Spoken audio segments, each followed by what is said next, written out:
याद कर लेंगे अपन जो करेंगे ना, तो उसको तैयारी जैसे पढ़ाएंगे ऐसे तो आपको उसी समय याद हो जाए वैसे। हाँ, वैसे वो काफी तो नहीं होगा। फर्क पड़ा है सबनी की, देखो जब से एक आपके चीज अपने classes- पास गुड है। चलिए ठीक है, तो अपन स्टार्ट करते हैं। जी।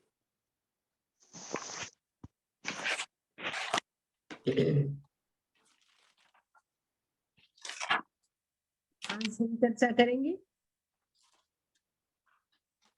पहले आराध्य देव के चरण में वंदन। आदरणीय समणी जी, उपस्थित भाइयों तथा बहनों, समवायिक सूत्र का हमारा वाचन चल रहा है। इसके अंतर्गत हमने 11 चैप्टर कंप्लीट कर लिए हैं। 12वें चैप्टर की हमारी चर्चा चल रही है, जिसके अंतर्गत हमने भिक्षु की 12 प्रतिमा और 12 प्रकार के संभोग, इनकी हमने चर्चा की थी।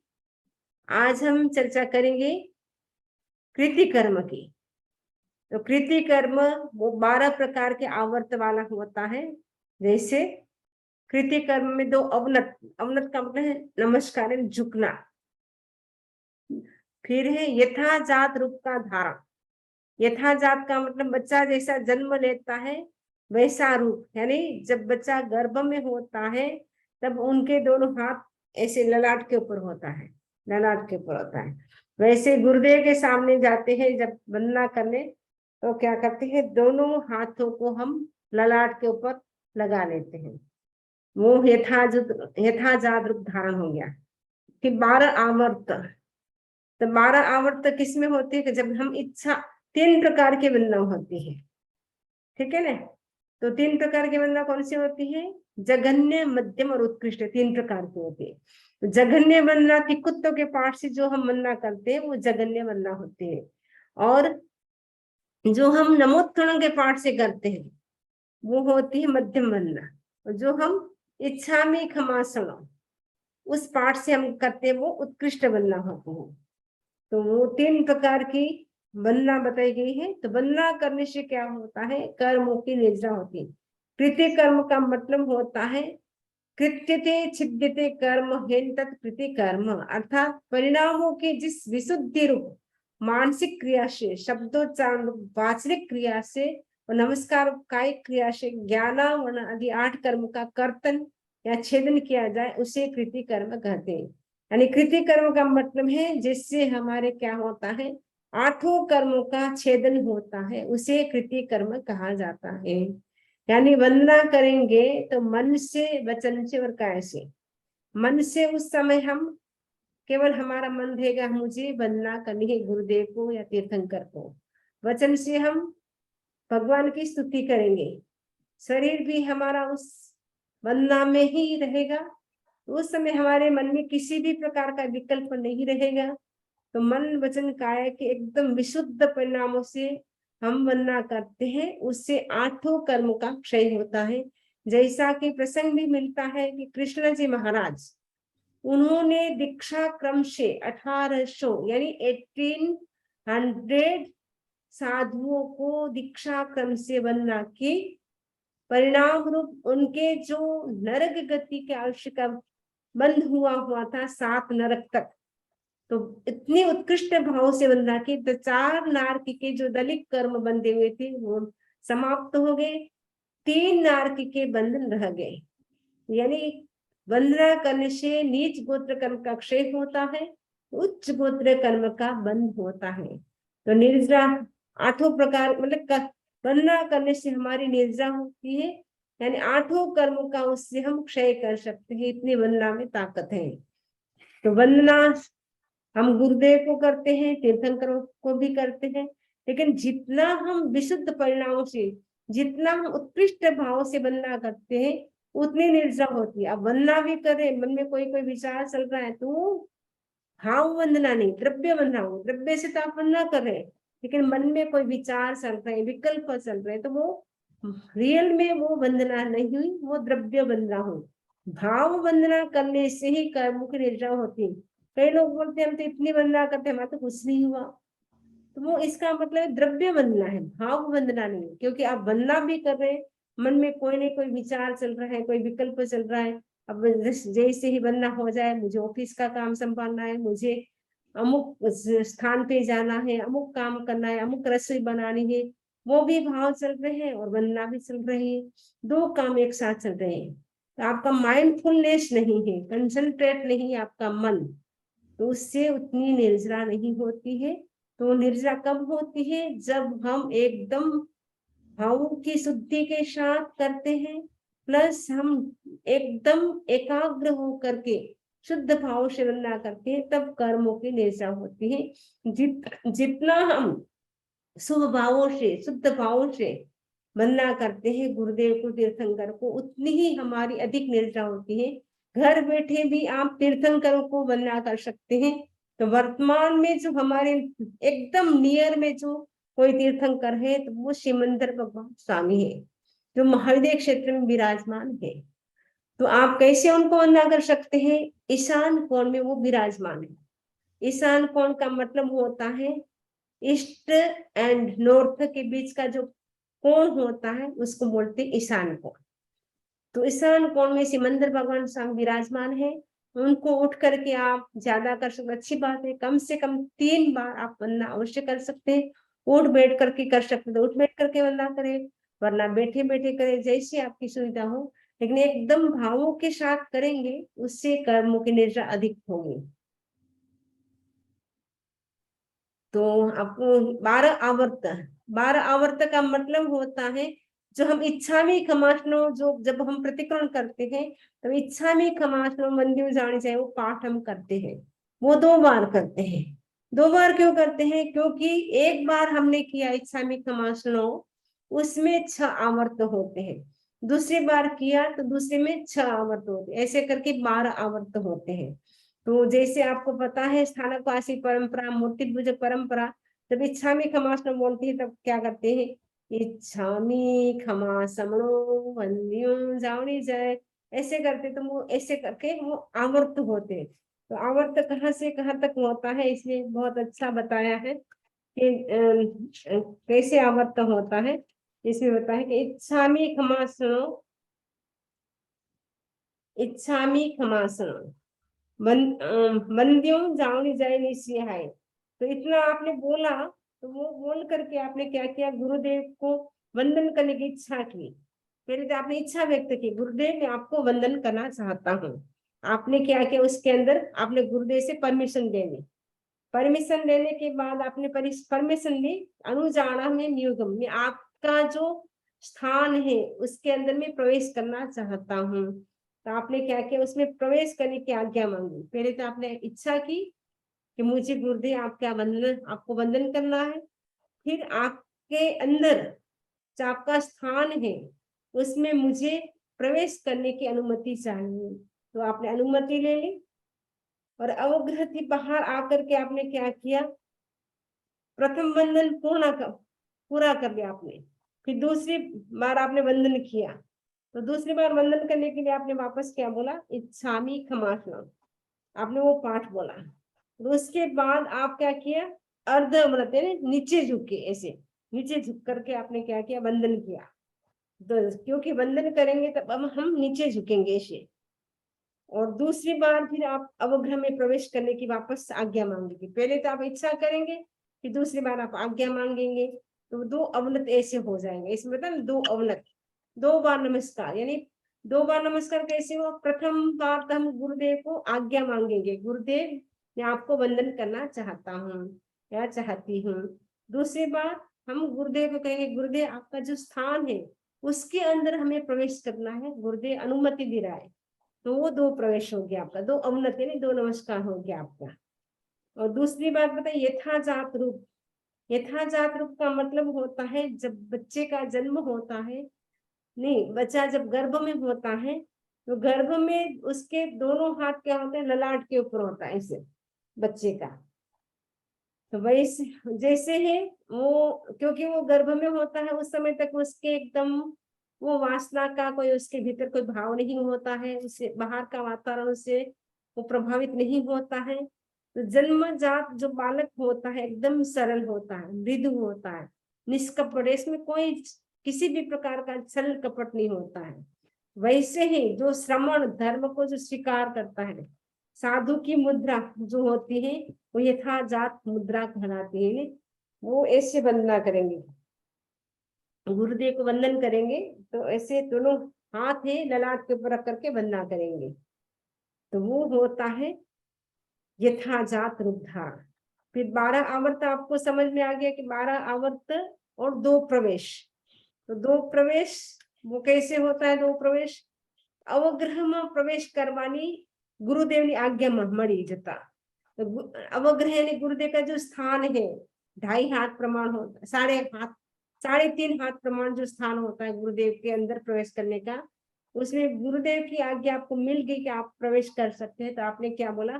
निसी ही शब्द बोल करके आपने क्या किया?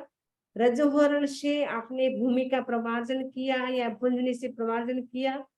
तो वंदन करके शिष्य क्या करता है? यथाजात मुद्रा में ऐसे गुरुदेव के जो अवग्रह है, जो स्थान है, उसमें वो प्रवेश करता है। और उसके बाद प्रथम प्रवेश तम होता है, और उसके बाद वो एक बार वंदना पूर्ण करता है। जैसे प्रथम प्रवेश किया गुरुदेव के सामने, तो वो एक बार वंदना की, फिर उसको पूरा कर लिया, फिर दूसरी बार वंदना करने के लिए वापस वो प्रवेश करता है। तो 2 बार प्रवेश हो गया। गुरुदेव की आज्ञा मिली सबसे पहले तो उसने क्या किया? निश्चय किया, और फिर रजोहरण से प्रमार्जन किया, और फिर ललाट पे हाथ लगाया, और उसके बाद वो प्रथम वंदना होगी एक बार की, फिर वापस दूसरी बार वंदना करेगा। तो दूसरी बार वंदना करेगा तो वो दूसरी बार वो प्रवेश हो जाएगा उसका। तो ऐसे करके 2 प्रवेश हो जाएगा। फिर 12 आवर्त हो जाएगा। 12 आवर्त कैसे हो जाएगा? इच्छा में कमासन जो हम बोलते हैं उसमें 12 आवर्त होते हैं। तो 12 आवर्त कैसे होते हैं? इसमें जैसे स्थानकवासी और दिगंबर नहीं, मूर्ति पूजक परंपरा है। आज भी जब इच्छा में कमासन प्रतिक्रमण करते हैं तब वो ऐसे बोलते हैं। जो गोदोह का आसन होता है, उपरासन बैठ करके बोलते हैं हो कायम काय, ऐसे वो बोलते 2-2 शब्द, जैसे 2-2 शब्द बोलते हैं। और दोनों हाथ जोड़ करके अक्षर उच्चारण करते हैं। तो हाथ से गुरु के चरण का स्पर्श करते हैं। यानी गुरु का चरण, गुरु नहीं होते तो वो क्या करते हैं? पूंजनी नीचे रखते हैं, पूंजनी के ऊपर ऐसे करते हैं। बोला, अ के ऊपर पूंजनी के ऊपर हाथ रखा। ऐसे तो गुरुदेव के चरण में रखना होता है, लेकिन मान लो गुरुदेव नहीं है तो एक प्रतीक के रूप में वो पूंजनी रखते हैं। हो करेंगे तो इसे रखें हाथ। का यम सम फा सम ऐसे करेंगे। तो ऐसे करने से 2-2 अक्षर किया, तो ऐसा करने से कितने हो जाएंगे आवर्त? तो ऐसे करने से हमारे 2 आवर्त हो गया। अहो कायम, फिर तीसरा है काय, तो 3 हो गया। फिर संफासम, फिर जवनी जंचभे, ऐसे कर जत्ताबे जवनी जंचभे, ये 3 आवर्त हो गया। पहला 3 हो गया। अहो कायम काय संपासम 3 हो गया। फिर जत्ताबे जवनी जंचबे 3 आवर्त हो गया। तो एक खमासम हमने वंदना की, उसमें 6 आवर्त हो गए। फिर दूसरी बार हमने वापस खमासम किया तो दूसरी बार 6 आवर्त हो गया। तो ऐसे करके 12 आवर्त हो गए। इसीलिए हम प्रतिक्रमण में 2 बार इच्छामी खमासम करते हैं। हम करते हैं लेकिन हमें पता नहीं कि हम क्यों करते हैं। ये सम्मान सूत्र से स्पष्ट हो जाता है के 12 आवर्त होते हैं। एक खमासन में 6 आवर्त होते हैं। दूसरी बार हम करते हैं तब 6 होते हैं। तो टोटल 12 आवर्त होते हैं।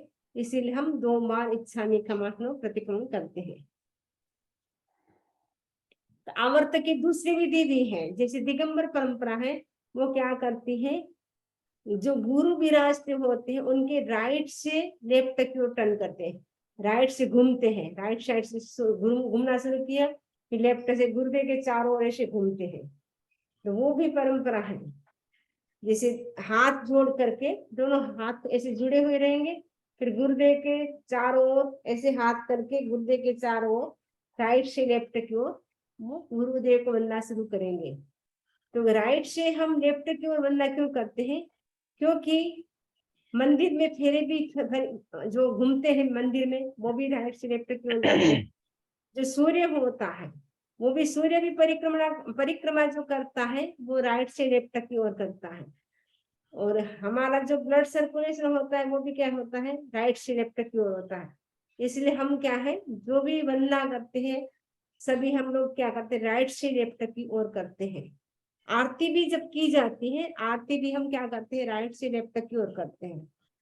तो गुरुदेव को वंदन करने की दो विधि है, एक तो इच्छा में कमासन से करते हैं, तो आज भी जैसे मूर्ति पूजक परंपरा है, तो इच्छा में कमासन से ही गुरुदेव को या जो साधु साधु होते हैं उनको वंदना करते, इच्छा में से एक हाथ रख करके वो करते हैं।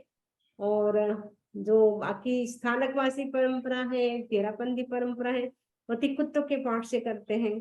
और दिगंबर परंपरा है, दोनों हाथों को ऐसे रख करके गुरुदेव के राइट से लेफ्ट की ओर उनके 3 बार घूमते हैं। तो ये 2 प्रकार की बंधन विधि है। तो ये 12 प्रकार के आवर्त हो गए। तो 4 शिरोन्नति, शिरोन्नति का मतलब होता है सिर को झुकाना, यानी 4 बार सिर को झुकाते हैं। जब गुरुदेव के पास जब प्रथम बार आते हैं तब ऐसे सिर झुकाए, फिर आप गुरुदेव का सिर मिला और खुद का सिर 2 बार, फिर वापस जाते समय ऐसे किया तो गुरुदेव का हो गया और खुद का हो गया, ऐसे करके 4 सिर होने से 4 शिरोन्नति कह दिया, 4 शिरोन्नति। नेक्स्ट है 3 गुप्ती। 3 गुप्ती का मतलब है जब गुरुदेव को वंदना करते हैं उस समय क्या होता है, मन वचन और काया इन सब प्रवृत्ति से वो प्रवृत्ति का वो क्या करता है, निषेध करता है। यानी वो संकल्प करता है कि मन वचन और शरीर से किसी भी प्रकार की मैं प्रवृत्ति नहीं करूंगा, और पूरे योग से मैं क्या है, तीनों योग से यानी मनोयोग वचन योग काय योग, यानी मन से वचन से और शरीर से मैं तीनों से क्या है भावपूर्वक बंधन करूंगा, एकाग्रता के साथ बंधन करूंगा, तो वो 3 गुप्ती हो जाती है। तो मनोगुप्ति में क्या करते हैं, मन में एकमात्र भाव क्या होता है, बंधन करना हो, बाकी कोई भाव नहीं, कोई संकल्प नहीं, कोई विकल्प नहीं, बस मुझे गुरुदेव को तीर्थंकर को वंदना करना है, वही भाव उनके मन में होता है। ऐसा भाव होने से ही कर्मों की निद्रा होती है। और वचन गुप्ति में वो क्या करता है, बंधन करते समय बच्चे कुछ भी नहीं बोलना, बीच में कुछ भी नहीं बोलना, बस वचन से कोई भी व्यापार नहीं, केवल बंधन करने की जो क्रिया चल रही है, जो पाठ है वही बोलना है, बाकी कोई दूसरे कोई विकल्प नहीं, विचार नहीं, शुद्ध उच्चारण से वो बंधन करता है वचन गुप्ति से। काय गुप्ति से शरीर का व्यापक के बंधन क्रिया में वो लगा हुआ है, बाकी अन्य कोई भी कार्य है उसमें उनका मन मतलब शरीर नहीं जुड़ा हुआ है, केवल बस गुरुदेव को शरीर से वो बंधन करता है, यानी मन से वचन से और शरीर से तीनों गुप्तियों से वो एकदम भावों के साथ वो बंधन करता है। इसलिए बोल दिया 3 गुप्ती। 3 गुप्ती होगी और 4 शीर हो गए। 4 शीर का मैंने बता दिया कि 4 शीर का ऐसे अलग अलग परंपरा भी है, कोई बोलते हैं कि गुरुदेव का और खुद का सिर मिलने से 2 बार बंधन करते तो 4 सिर हो जाता है। तो इसमें बताया है कि अवग्रह में प्रवेश करते हैं तो शिष्य क्या करता है, क्षमा याचना करता है सबसे पहले, और गुरु के सामने वो क्या होता है, खड़ा हो जाता है, और उससे क्या होता है, गुरु का सिर और शिष्य का सिर दोनों सामने मिलता है। ये प्रथम कमासना, फिर दूसरी बार कमासना किया तो फिर 2 बार हो गया, तो ऐसे करके 4 सिर हो जाता है।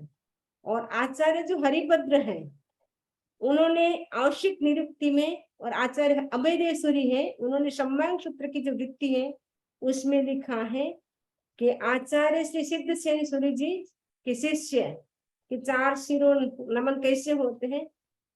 प्रथम एक शिरोनमन संफासम शब्द बोलता, संफासम शब्द बोलेंगे तब हो जाएगा।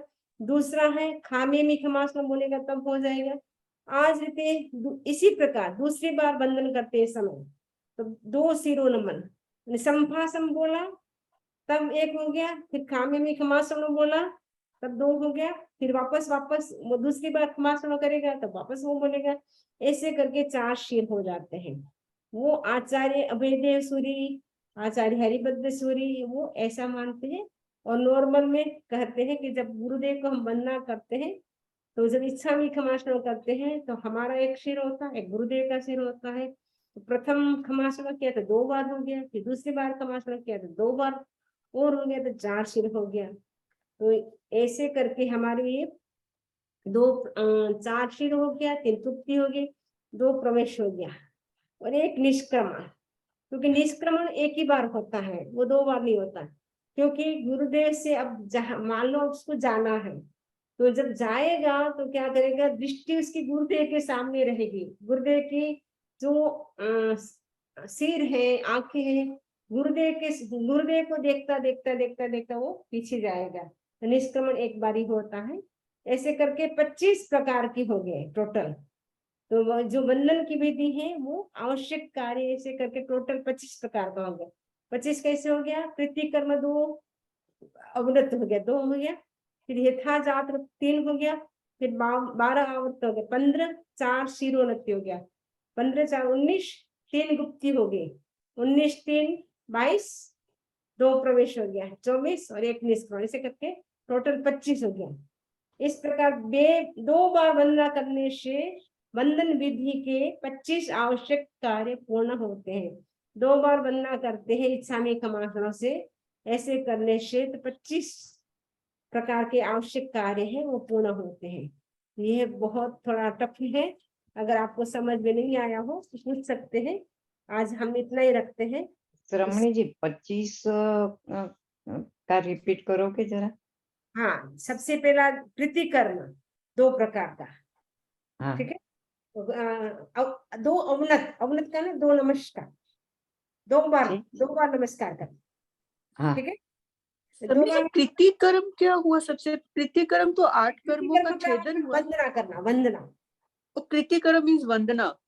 यस, कृतिकर्म को वंदना भी बोलते हैं। और कृतिकर्म इसीलिए बोला कि इससे हमारे जो कर्म है वो कटते हैं, कर्म का छेदन होता है, 8 कर्म का छेदन होता है, इसीलिए इसको कृतिकर्म कहते हैं। ये वंदना की विधि है, कृतिकर्म है। तो वंदना की विधि में सबसे पहले क्या करेंगे, नमस्कार करेंगे। तो नमस्कार करेंगे तो क्या करेंगे, दोनों हाथ ऐसे करेंगे ना, अवनत का ना झुकना, नमस्कार यानी झुकना, 2 बार झुकेंगे। 2 बार इच्छा में खमासना किया तो 2 बार झुकेंगे। तो इसमें क्या है, सबसे पहले तो गुरुदेव को सबसे पहले परमिशन मांगेगा।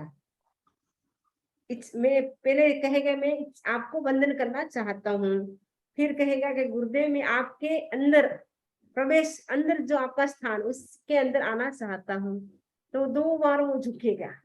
पहले वो इच्छा में खमासनों की इच्छा करेगा वंदन करने की, फिर दूसरी बार वो अंदर प्रवेश करने की इच्छा करेगा। तो 2 बार नमस्कार हो गया।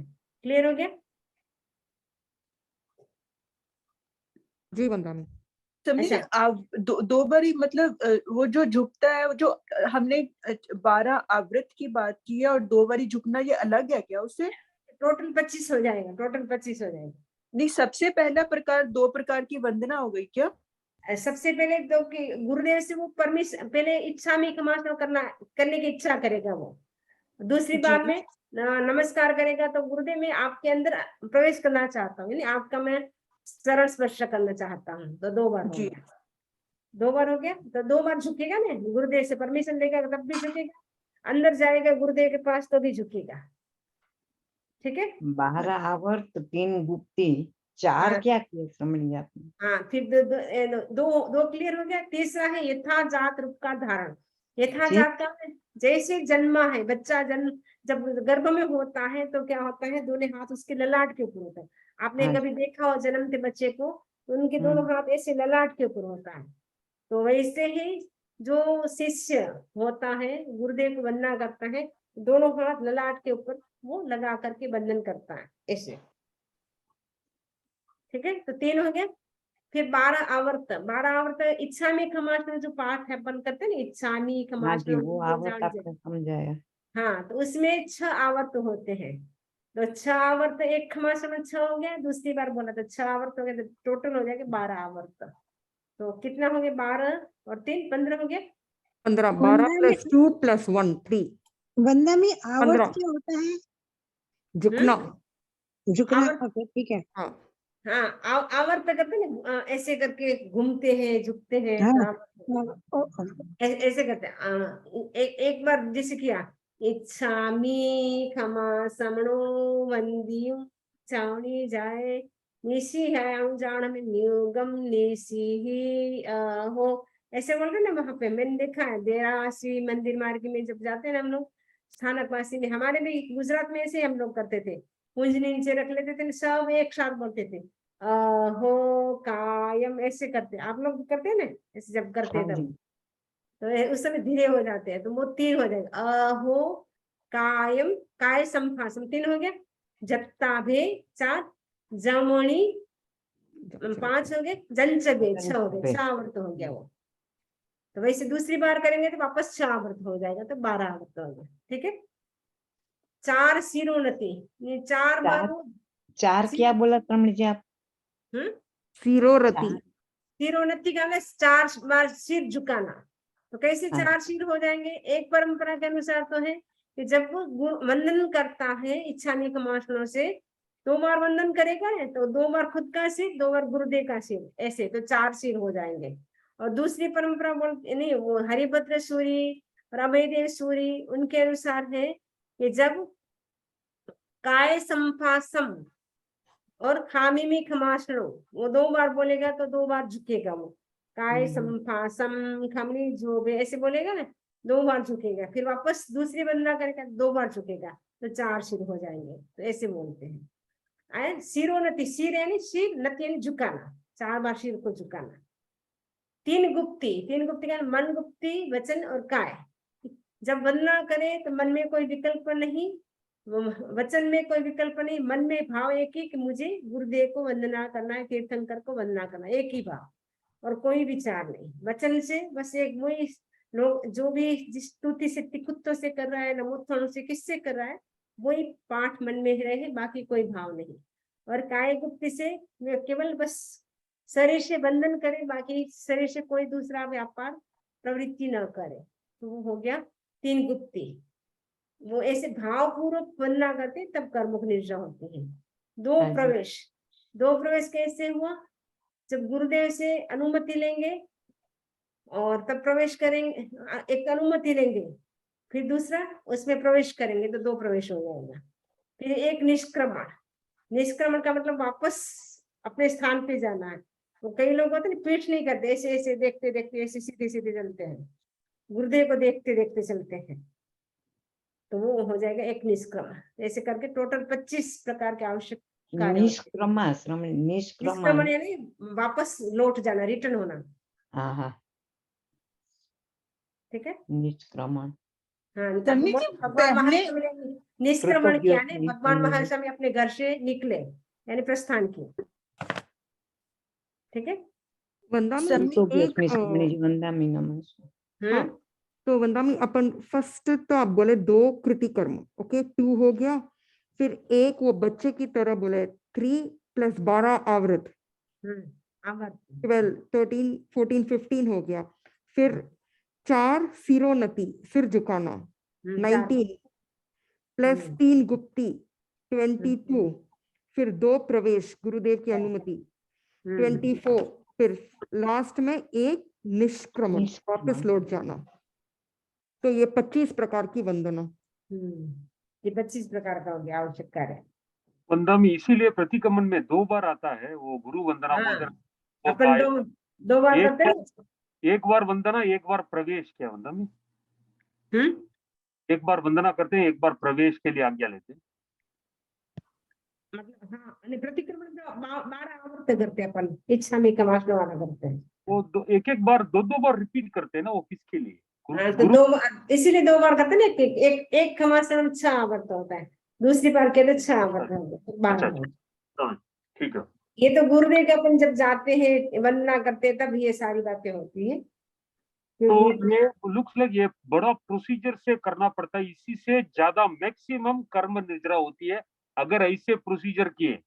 गुरु को वंदना करते हैं और कहीं दिमाग और कहीं न जाए और कुछ न देखें, बाजू में कुछ न देखें, वैसे ये प्रोसीजर से करने से कर्म निद्रा ज्यादा होती है। करेक्ट, हाईएस्ट लेवल पे होती कर्म निद्रा। ठीक है, फर्स्ट टाइम सुना होता। ठीक है। तो ये समय अच्छा पूरा अच्छा डिटेल से दे रखा है, बहुत अच्छा दे रखा है। समझी जी, वन- अगर जैसे हम भाव वंदना भी करते हैं जाके लाइक अपने भावों से ही कि अंदर बिल्कुल एकदम होके कि हम वंदना कर रहे हैं, तो भी क्या वो फिर पूरे कर्मों का छेदन होता है, या मतलब इस तरीके से करो फिर ही होता है? जितना भावों से करोगे, मान लो घर बैठे भी आप भावों से बंधन कर रहे हैं तो भी उतनी निद्रा होती है। और मान लो आप गुरुदेव के पास जा करके भी भाव वो नहीं करते, द्रव्य से खाली ऊपर से कर रहे हैं, और मन में कुछ विचार चल रहे हैं, वचन से कुछ बोल रहे हैं, तो वो द्रव्य बंधन हो गया। द्रव्य बंधन से लाभ नहीं होता है, भाव बंधन से लाभ होता है। तो अपनी जैनों की पंचांग प्रणति बंधन विधि, पंचांग प्रणति यानी 2 हाथ जोड़ना, 2 पैरों को मोड़ना, फिर मस्तक को सिर से झुकाना, मस्तक को जमीन से स्पर्श करना, टच करना। पंचांग प्रणति जैनों की वंदन विधि मुश्किल से मिलती संतों की सन्निधि में। और बाकी कोई अष्टांग वंदना भी करते हैं, जैसे मुस्लिम परंपरा, मुस्लिम लोग हैं या हिंदू लोग होते हैं, अष्टांग वंदन करते हैं। अष्टांग का 8 अंग झुका देते, पूरा छाती का भाग भी टच हो जाता है और पूरा सिर भी टच हो जाता है इनका, ऐसे करके 8 अष्टांग वंदन। अपने जैनों की वंदन विधि पंचांग प्रणति वंदन। पंचांग प्रणति का मतलब 5 अंगों को झुकाते, 5 अंगों को। 5 अंग कौन से होंगे? 2 हाथ होंगे, 2 पैर होंगे, 1 मस्तक। ये पंचांग प्रणति हमारी वंदन विधि है जैनों की। वंदना में एक क्वेश्चन है, आपने बताया था वंदना के 3 प्रकार है, जघन्य, मध्यम और उत्कृष्ट। यस तो अपने को मतलब देखो टिक्कु तो आपने जघन्य बता दिया, नमथुनंग मध्यम, तो हाँ। इच्छा में खमासमनों का पाठ इज उत्कृष्ट। तो फिर गुरुदेव के वंदना करते तब हमेशा वो पाठ से ही करना अपनी अपनी जैसे देरावासी परंपरा में वो चलता है, इच्छा में खमासनो करते हैं। वो कहते हैं ना, इच्छा में ऐसे हाथ करके करते, इच्छा में खमासनो ऐसे करके करते हैं। अपने तेरापंथी में जैसे टिकुत्तो के पाठ से करते हैं।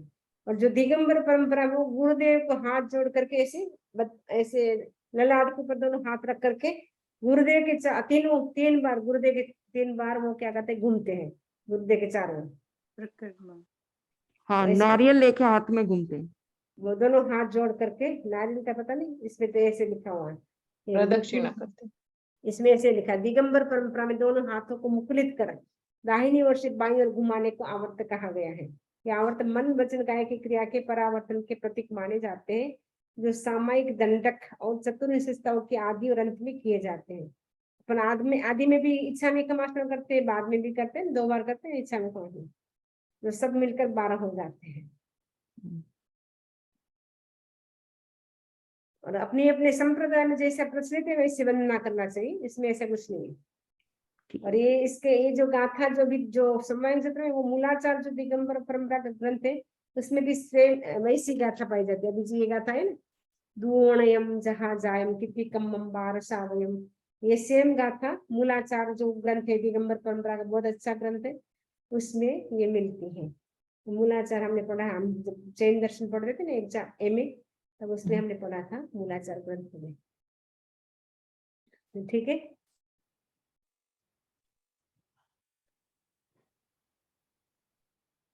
एक वंदना भी इतना डिटेल में बताया, वंदना में सोच भी नहीं सकते। हाँ, ऐसे समय सूत्र पढ़ लिया, पढ़ाते हैं ना आपको, तो मेरे को भी नहीं ऐसे 3 दफा कर देते हैं हम वंदना, लेकिन ये डिटेल में समझ आई। तो मृदुला जी को समझ में आई कि नहीं आई? जी, हमारे पास एक बुक है, वो बुक में से मैं जनरली एक सूत्र का मीनिंग पढ़ती हूँ 2 बार 3 बार, और फिर बाद में प्रतिक्रमण करती हूँ, तो थोड़ा ध्यान ज्यादा रहता है प्रतिक्रमण में। जितना अपन करेंगे ना, भाव से करेंगे ना, मीनिंग के साथ भाव से, तो उतनी कर्म निद्रा ज्यादा होगी। आपने प्रतिक्रमण भी कर लिया, लेकिन आपको कुछ ध्यान तो कहीं और चल रहा है, प्रतिक्रमण चल रहा है, तो वो उतना लाभ नहीं होता है। करते हैं तो वो भी तो डीप ब्रीथिंग के साथ करती हूँ। जो भी करे, माला करो चाहे प्रतिक्रमण करो, सामायिक करो, जो भी करो भाव से करो। जी, और आपने एक बार बताया था नवकार मंत्र का प्राणायाम जैसा डीप ब्रीथ करने का एक साइड ब्रीथिंग से करो तो आपका मन और कंसंट्रेट होगा उसके लिए। वो तो बहुत इफेक्टिव है, बहुत इफेक्टिव है वंदना मी। आचार्य महाप्रज्ञ जी यही कहते थे कि एक माला नवकार मंत्र की करे तो कम से कम आधा घंटा लगना चाहिए। 5 हाँ, मिनट पूरे हो हम जा- करते हैं, वो माला नहीं होती है, तो खाना पूर्ति हो जाता है। 35 मिनट्स की होती है एक माला में। हम्म एक पूरा नवकार मंत्र की जो माला करती हूँ 35 मिनट्स हो जाती है। हाँ, तो आप सही कर रहे हैं एकदम। अगर और आपका इसके मन बाद स्थिर रहता है एक तब बहुत अच्छा होता है आपका। एक वसग्रम की माला करेंगे तो फिर हमारा एक सामयिक हो जाता। घड़ी में अच्छा, घड़ी बहुत में अच्छा। लिखना पड़ता। चलो अच्छी बात है। वंदना ठीक में है। 5 मिनट ध्यान के लिए समय है आपके पास? ओके। हाँ हाँ। वो त्राटक का करवाइए ना 2 मिनट का, अच्छा, वो त्राटक। अच्छा। वो कंसंट्रेशन ज्यादा रखना पड़ता है ना, इसीलिए सोचता कि सॉरी, हाँ फिर बाद में तो 5 मिनट हमको टाइम ही टाइम है। ओके, ये ध्यान ही है, त्राटक भी ध्यान ही है। आंखें बंद, श्वास बंद। एक बार पहले महाप्राण ध्वनि कर लेते हैं, उसके बाद अपन त्राटक करेंगे। 5 बार महाप्राण ध्वनि करेंगे हम, हमिंग साउंड। इनहेल,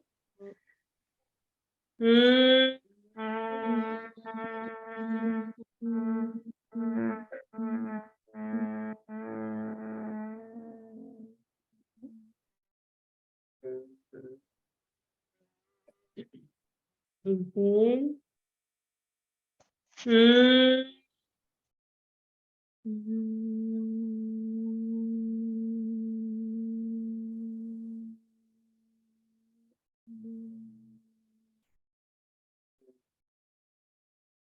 inhale,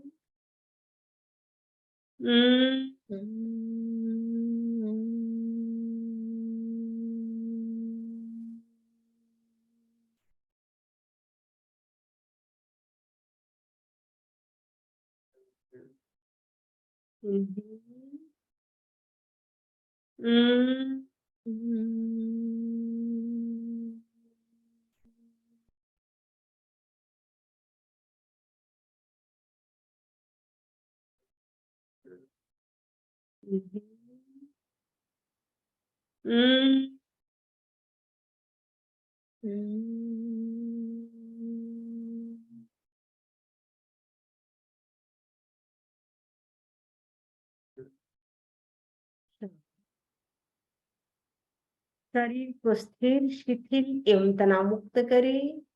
मेरुदंड एवं गर्दन सीधी रहे। पैर से सिर तक क्रमशः एक एक अवयव पर चित्त को ले जाए। शिथिलता का सुझाव और उसका अनुभव। कायोत्सर्ग, पूरी स्थिरता, हलन चलन नहीं।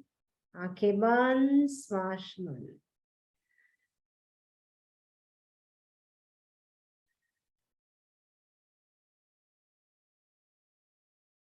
Inhale and exhale. Breathe in, breathe out.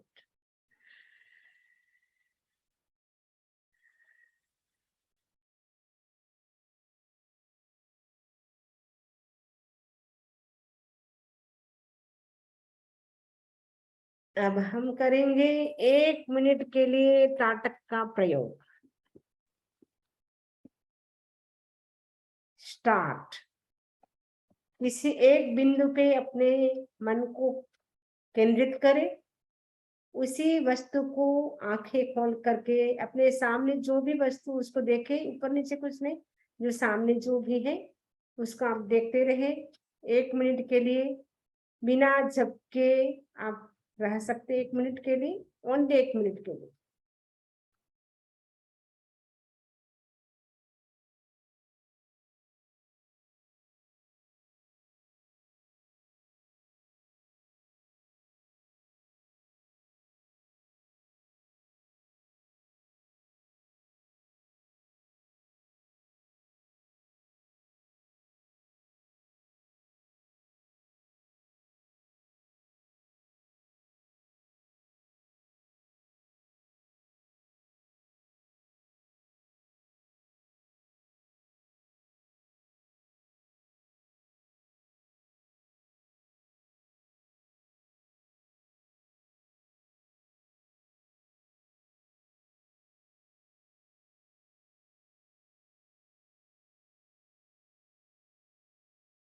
तो 1 मिनट का प्रयोग संपन्न हो गया है।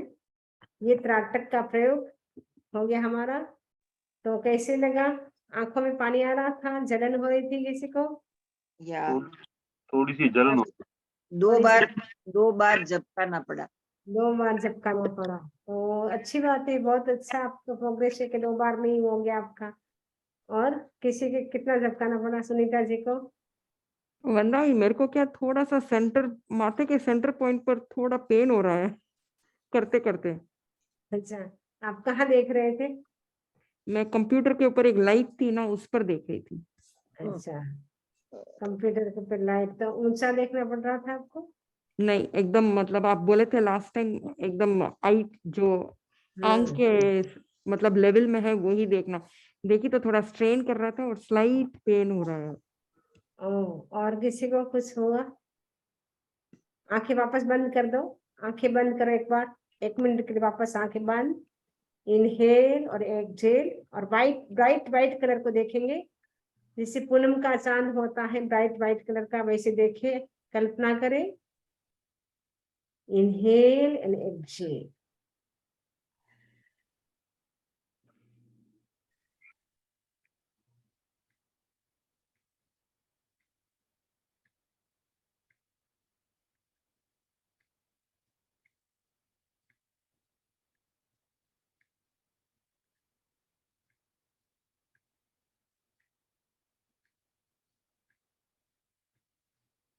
पूरा फोरहेड ब्राइट वाइट कलर से भर गया है।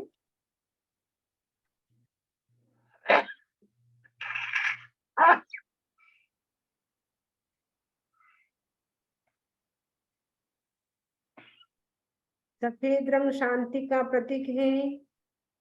कण कण में शांति का अनुभव करें।